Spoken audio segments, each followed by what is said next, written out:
there are more water molecules in this cup of water than there are cups of water in all the world's ocean. That's how small molecules are. So what that means is if I take this and toss it out, there's enough molecules in what I toss to enter every other possible cup of water anyone draws from the world's water supply. There's enough to scatter to every possible cup of water in the world. So if I drink this, it comes back out of my body in some way or another, any one of a half dozen ways. That re-enters the environment, goes to clouds, it goes to the streams, goes to the oceans, and given enough time, it mixes completely. So, Socrates drank a glass of water. It is a certainty, it's essentially a certainty, that some molecules that passed through his kidney were in that glass that you just drank.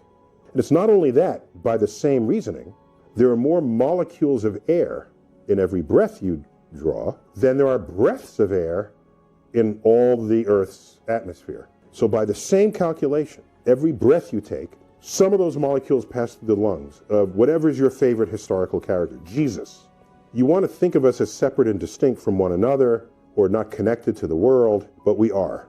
And for me, what I think of as fascinating ways. I once taught a class at the Hayden Planetarium, evening class for adults, and someone in there at the end said, I got to level with you. I cast horoscopes, and I just wanted to learn more about astronomy. That's great. That's fine. And so she said, I can cast your sign. And I said, really? Okay. And she said, well, what's your sign? And then I asked her, well, if you're really into this and you had me for 12 classes or 15 classes, you should know the sign. If all this works the way you say, if it's so inevitable, it should be obvious. It should be obvious. Yeah. She said, okay, you're a Cancer. And I said, no. So, okay, a Taurus. No. And then like 8 signs later. It's like halfway through. No, more than halfway. More than halfway. Yeah, 8 is more than 6 of 12. Okay. So it was like the 9th guess.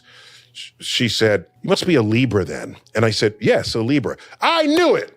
You're like, no, you didn't. Okay. So here's what's going on there. Okay. So I've done this experiment. I invite you to do it. If you're in front of a big group of people, pick a well-read horoscope for that day. In a magazine or the app or whatever. Pick one at random and read it to the audience and say, whose horoscope did I just read? And everyone's going to 2/3 of the hands will go up. And then say, okay, for those you are certain I didn't read your horoscope. Okay, no, of those how many of you are certain it was not your horoscope? And they'll raise their hand. And then you tell them, and in almost every case I've done this, people were certain it wasn't theirs, it was some of theirs. Yeah. And of course, it's not most of it, it can't be. Right. Okay, at most it's going to be a 12th. Right.